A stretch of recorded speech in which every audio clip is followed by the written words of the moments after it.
I don't even know how to begin this without sounding completely insane, but here it goes. It all started so unpredictably, like one of those ordinary days that you barely remember. I was crashing at my stepmom's place, as usual. She's 40, smart, beautiful, and the kind of person who makes even the most mundane things like cooking or cleaning feel oddly comforting. I was 20 and honestly just glad to be around her. That day, we had spent hours just watching movies, doing chores, nothing out of the ordinary. But somehow, by the end of it, everything was different. There wasn't a single defining moment, nothing dramatic or earth-shattering, yet the air between us felt charged, like a string pulled tight, ready to snap. I couldn't put my finger on it, but something had shifted. A look held for just a second too long, a laugh that seemed to linger in the quiet of the evening. It was subtle but undeniable. The next morning, I woke up early, still trying to shake off whatever weird energy I'd felt the night before. Mom was in the shower, her voice faintly humming over the rush of water. The melody was indistinct, but it was soft, almost soothing, like a private moment I wasn't supposed to hear. I lay there on the couch, staring at the ceiling, trying to make sense of what I was feeling. Was it just admiration? Gratitude for her kindness? Or was it something more? The thought scared me, made my chest tighten in a way I wasn't ready to admit to myself. Curiosity got the better of me, stupid, impulsive curiosity. I don't know why I thought it was a good idea, but I found myself standing outside the bathroom door before I even realized I'd gotten up. The steam seeped through the edges, warm and fragrant, carrying the unmistakable scent of jasmine shampoo. It was a smell I associated with her, a quiet part of her presence that always lingered even after she'd left the room. My hand hovered over the doorknob, and my thoughts raced. Just a peek, I told myself. It's harmless. But the moment I cracked the door, it betrayed me. The creak was sharp, cutting through the quiet like a slap. My heart stopped, a wave of panic washing over me so fast I almost forgot to breathe. The bathroom was dimly lit, steam curling in lazy spirals, and the sound of water was suddenly deafening. My pulse thudded in my ears, drowning out every rational thought. I froze. My hand gripped the doorknob as if it could anchor me, but I was rooted in place, unable to move forward or back. The door was open barely an inch, just enough for a rush of humid air to brush against my face. My stomach twisted with guilt, shame, and something darker, something I didn't want to name. This wasn't just about curiosity. It wasn't just a stupid, harmless mistake. This was a line I wasn't supposed to cross, and yet there I was, teetering on the edge. I could hear her behind the shower curtain, the faint rustle of movement as she shifted. My mind raced, frantically trying to rationalize my actions, to convince myself this wasn't as bad as it felt. She wouldn't know, I thought. It's nothing. But deep down, I knew that wasn't true. It was everything. It was a betrayal of the quiet trust we built, and the weight of that realization was crushing. Then, as if the universe itself decided to intervene, the water shut off. My breath caught in my throat, and I stumbled back, suddenly desperate to retreat. The sound of the water dripping into the drain was painfully loud, a steady rhythm counting down the seconds until I was caught. I snapped the door shut, too fast, too loud. The sound echoed down the hallway, and I cringed, every nerve in my body screaming at me to run. "Hello." Her voice was soft, curious, not angry, at least not yet. It sent a fresh wave of panic through me. I took a shaky step back, then another, my bare feet making no sound against the floor. I bolted to the living room, my chest heaving as if I'd just sprinted a mile. I grabbed my phone and pretended to scroll, the screen glowing blankly in front of me. My hands were trembling so badly I could barely hold it. When Mom finally emerged, she was wrapped in her robe, her damp hair curling at the edges. She smiled at me, her expression warm but laced with something else. Curiosity, maybe suspicion. I couldn't tell. "Morning," she said, her voice light and casual, but there was a pause, a beat too long, that made my stomach twist. "Morning," I croaked, trying to sound normal. But my voice cracked, and I felt the flush creep up my neck. I coughed, feigning nonchalance, and kept my eyes glued to the phone, as if it held the secrets to the universe. She lingered for a moment, her gaze steady, and I could feel it, heavy on me like a weight I couldn't shake. Then, with a shrug, she turned and moved to the kitchen, her footsteps soft against the floor. I exhaled shakily, the knot in my chest loosening just enough to let me breathe. But the guilt didn't go away. It sat there, cold and unyielding, a reminder of what I'd done and what it meant. Because no matter how much I wanted to pretend otherwise, I couldn't deny the truth anymore. It wasn't just a moment of stupidity. It was her, Samantha. And that scared me more than anything. The knock startled me out of my spiral of thoughts. My pulse quickened, but I forced myself to stay composed, even as my mind raced with possibilities. When she walked in, wrapped in just a towel, her damp hair clinging to her shoulders, the air seemed to shift. The room suddenly felt smaller, warmer, more alive. She didn't wait for an invitation, didn't hesitate as she crossed the threshold like she owned the space, and in some unspoken way, maybe she did. I sat up straighter, trying to look nonchalant, but the way she moved, the confidence in her step, unraveled me. She stopped just a few feet away, her gaze steady, and then she said it, calm, casual, almost playful. "I know you were spying on me." The words hit me like a punch to the gut. My stomach flipped, and the world tilted slightly on its axis. I opened my mouth to protest, to stammer out some clumsy excuse, but the words wouldn't come. Her expression didn't waver though. She looked at me like she could see straight through me, like she already knew every lie I might attempt to tell. And then it happened. The towel slipped. It wasn't dramatic. There was no awkward scramble, no gasp of surprise. It was deliberate, or at least it felt deliberate. She didn't flinch or rush to cover herself. She just stood there, unapologetic, her confidence filling the room like a tangible force.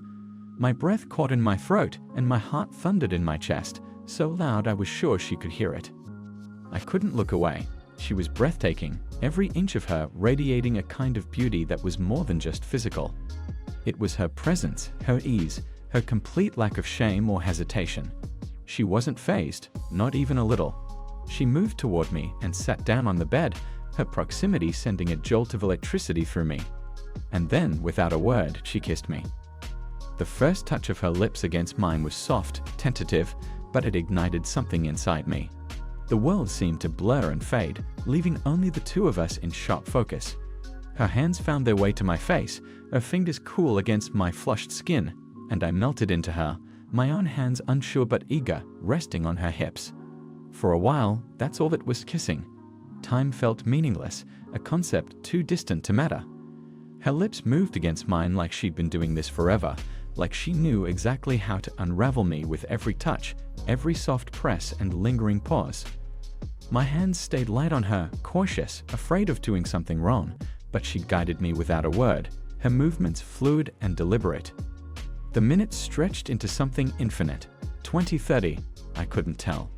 Her scent was intoxicating, that familiar jasmine now mingling with something deeper, uniquely hers.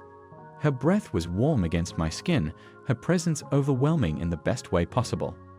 I was aware of every little thing, how her fingers trailed down my neck, the way her body fit so perfectly against mine, the soft sound of her breathing between kisses. And then something inside me snapped. It was like a dam breaking, all the hesitation and restraint I'd been holding onto suddenly spilling over. I couldn't stop myself anymore. I didn't want to. My hands found their way around her waist, pulling her closer, and she responded without hesitation, her arms wrapping around my shoulders as she pressed herself against me. I pulled her onto the bed, the motion instinctive, natural, like this was exactly where we were meant to be. She laughed softly, the sound low and warm, sending another shiver down my spine. And then we were tangled together, her legs entwined with mine, her body warm and impossibly close. My hands roamed over her back, her sides, every curve and line I'd only ever dreamed of touching. She held onto me like she didn't want to let go, her hands threading through my hair, her lips moving against mine with an intensity that left me breathless. The rest of the world didn't exist. It was just us, kissing, holding, exploring each other like we had all the time in the world. The weight of her against me, the softness of her skin, the way she seemed to mold herself to me, it was intoxicating. There were no words, no need for them.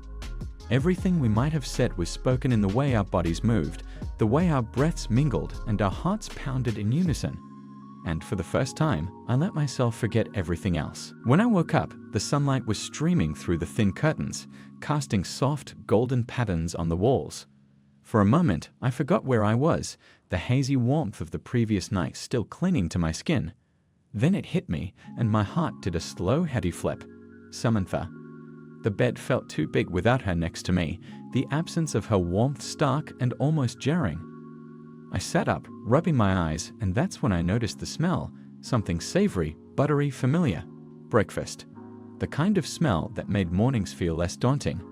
I followed it, the wooden floor cool under my bare feet, until I found her in the kitchen. She was standing at the stove, her hair still damp and curling slightly at the ends. She wore one of her oversized shirts, the kind that could have been anyone else's, but on her, it looked like it belonged, like it was made just for her.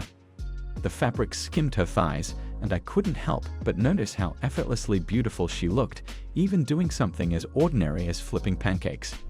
When she turned and saw me, her face lit up with a smile that felt like a private little sunrise just for me.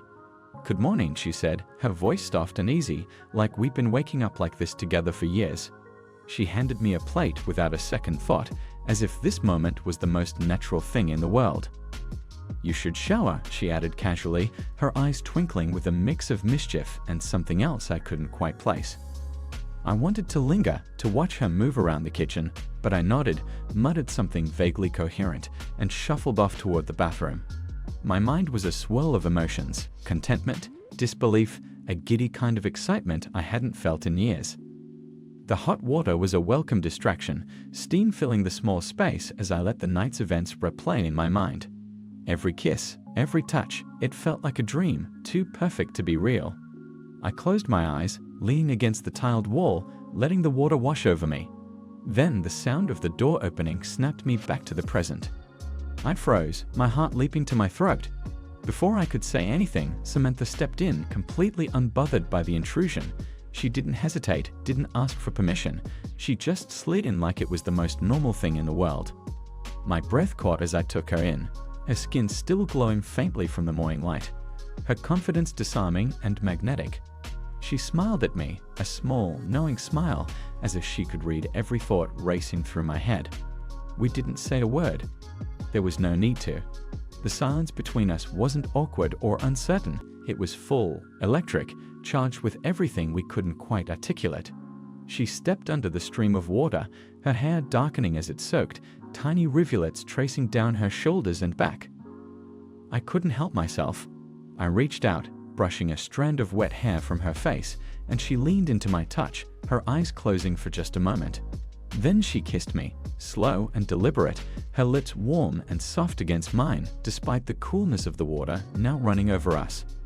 The shower became a blur of shared intimacy, a mix of laughter and stolen kisses. She grabbed the soap, her movements deliberate but playful, her hands gliding over my arms, my chest, and then my back. It wasn't rushed or urgent, it was tender, almost reverent. I returned the gesture, my hands lingering on her shoulders, her waist, marveling at how perfectly she fit into my space. At one point, the water turned cold, making us both gasp and laugh. She pressed her forehead to mine, her wet hair sticking to both of us as we stood there, shivering but unwilling to step away from each other.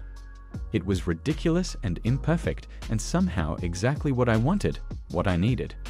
By the time we finally turned off the water, my hands were pruny and my face ached from smiling so much. We wrapped ourselves in towels, dripping water across the floor as we stumbled back into the kitchen. Samantha was still laughing softly, her eyes bright and alive in a way that made my chest ache. And in that moment, watching her pour coffee and hum to herself, I realized something. It wasn't just her beauty or her confidence or the way she kissed me like the world was ending. It was her. The way she made the ordinary feel extraordinary, the way she saw me, really saw me, and made me feel like I belonged, like I was home. That evening, the living room was bathed in the soft glow of the television, the sound of some romantic comedy filling the air. Samantha had picked the movie, she always did. I didn't mind though, I never watched them for the plot when I was with her. My focus wasn't on the screen but on her, curled up on the couch, her legs tucked beneath her, a blanket draped lazily over her lap. I couldn't focus on the movie. My thoughts were an endless loop of questions, doubts, and the memory of her lips on mine, her laughter echoing in the bathroom, the way her smile made the rest of the world fade away. What were we now? Lovers? Something else entirely. The uncertainty was maddening, but I didn't dare voice it. Not yet. I didn't want to ruin whatever fragile, unspoken thing we were building. Samantha caught me staring and arched a brow. "You're missing the best part," she said, her voice teasing, though her eyes held a hint of curiosity. "Am I?" I asked, my voice softer than I intended. My gaze flicked to her lips, and for a moment, I thought I'd imagined her slight, knowing smile. Before I could second-guess myself, I leaned over, closing the distance between us. The kiss was tentative at first, almost shy, but she met me halfway, her hand finding its way to my face, her fingers brushing my jawline. The movie faded into the background, the flickering light from the screen casting shifting shadows around us. Things escalated quickly. The blanket slipped to the floor, forgotten, as we melted into each other. Her hands tangled in my hair, mine found the curve of her waist, and the world outside that small, dimly lit room ceased to exist. Time became meaningless. Was it minutes? Hours? I couldn't tell. All I knew was her, the warmth of her skin, the taste of her lips, the quiet sighs that escaped between kisses. At one point, she pulled back, just enough to rest her forehead against mine. "You're going to make me late tomorrow," she said, her voice a mix of amusement and something softer, something deeper. I smiled, breathless. "Worth it." Her answer came in the form of another kiss, deeper and more lingering than the last. We stayed like that, tangled up in each other, until the room was silent, the movie long forgotten, the credits rolling on a screen neither of us had noticed. The next few days passed in a blur of longing and stolen moments. Samantha would leave for work early in the morning, dressed in her usual polished attire, her hair perfectly in place, her lips curling into a quick smile before the door clicked shut. And every time she left, I felt her absence like an ache, a dull, persistent pull in my chest. I tried to keep myself busy, but everything reminded me of her. The way her coffee mug sat on the counter half empty, the faint trace of her perfume lingering in the air, the memory of her laugh echoing in the quiet spaces of the apartment. I'd count the hours until she came home, and when she finally did, it was as if the world clicked back into place. Our evenings became a ritual of rediscovery. No matter how late she worked, how tired she was, the moment she stepped through the door, it was like we hadn't spent the day apart. We'd kiss in the hallway, her bag slipping from her shoulder, her shoes kicked off haphazardly. We'd talk about nothing and everything, her day at work, some silly thing I'd seen online, the mundane details of our lives that somehow felt meaningful when shared. And always, there was the kissing. Long, slow kisses that blurred the lines of time, that made me forget anything existed beyond her. Sometimes we'd make it to the couch, sometimes we wouldn't. We'd just hold on to each other, as if letting go might shatter the fragile electric connection we'd found. But amidst the bliss, a small, nagging doubt lingered in the back of my mind. What were we? What did this mean for her, for me, for us? I wanted to ask, to define it, but every time I opened my mouth, the words felt heavy, unwelcome. So I kept them to myself, hoping the answers would come in their own time. Because in those moments, with her in my arms, the questions didn't seem to matter. All that mattered was her. The way she looked at me, like I was the only thing she saw. The way she kissed me, like she couldn't get enough. The way she made me feel, like I was enough. And for now, that was more than enough. That evening, the apartment radiated a kind of warmth it hadn't before, and I could feel the anticipation buzzing in my chest as I put the final touches on the table.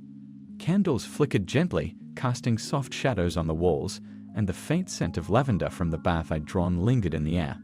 It wasn't just about impressing Samantha, it was about showing her how much she meant to me. I wanted her to see, to feel, how deeply she'd worked her way into my heart. When I heard the keys in the lock, my pulse quickened. Samantha stepped inside, her expression shifting from exhaustion to surprise as her eyes swept over the transformed space. Her lips parted, and for a moment, she looked at me like I'd given her the world. "You did all this?" she asked, her voice soft, incredulous. I walked over to her, unable to keep the grin off my face. "Of course, you deserve it." I kissed her gently, savoring the moment before handing her the neatly folded clothes I'd set aside. "Go change," dinner's ready." As she disappeared into the bedroom, I couldn't help but second-guess everything. Was it too much? Too soon? But when she returned, her hair brushed back and her face free of the day's stress, I knew it was worth it. She looked stunning, even in something as simple as a fresh pair of leggings and a loose top. It wasn't the clothes. It was her, the effortless grace she carried herself with, the way her eyes sparkled when she was genuinely happy. We sat down at the table, and the meal turned out better than I'd hoped. Sandra moaned softly as she tasted the first bite, and my heart swelled with pride. We talked about everything and nothing, laughing between bites, the kind of laughter that makes your cheeks ache but feels impossibly good. The way she looked at me, like I was the only person in the room, made every second feel like a dream. When the plates were cleared, she stood up and walked around the table, her hand reaching for mine. "Come with me," she said, her tone leaving no room for argument. I followed her to the bedroom, my heart pounding in anticipation. She didn't hesitate, didn't shy away. Instead, she pushed me gently onto the bed, her eyes alight with a playful mischief that sent a shiver down my spine. "You've been taking care of me all evening," she murmured, leaning in close. "Now it's my turn." Her lips met mine, and whatever composure I had left dissolved in an instant. This time, she took the lead, her movements deliberate and confident, her hands exploring as though she were memorizing every inch of me. It was intoxicating, being with her like this, surrendering to the moment to her. The night blurred into a tapestry of touches, whispers, and shared breaths. We didn't sleep much, but neither of us seemed to care. In the quiet moments when her head rested on my chest and our fingers intertwined, I felt something shift inside me, a certainty I hadn't allowed myself to acknowledge before. This wasn't just physical. It wasn't just a fling. It was something more, something deeper. By the time morning arrived, the first rays of sunlight spilling through the curtains, I was wide awake, her soft breathing a melody against my skin. I turned my head to look at her, and in that moment I knew. I didn't need labels or declarations. I didn't need to define it. All I needed was her. Samantha stirred, her eyes fluttering open. She smiled sleepily, and it was the kind of smile that could light up even the darkest corners of my soul. "Morning," she whispered, her voice still heavy with sleep. "Morning," I replied, my voice soft, almost reverent. As the day began and life crept back into focus, the doubts I'd once had faded into the background. Whatever this was, whatever we were, it was real. And it worked. Samantha and I, together, just made sense in a way nothing else ever had. And honestly, I wouldn't trade it for anything.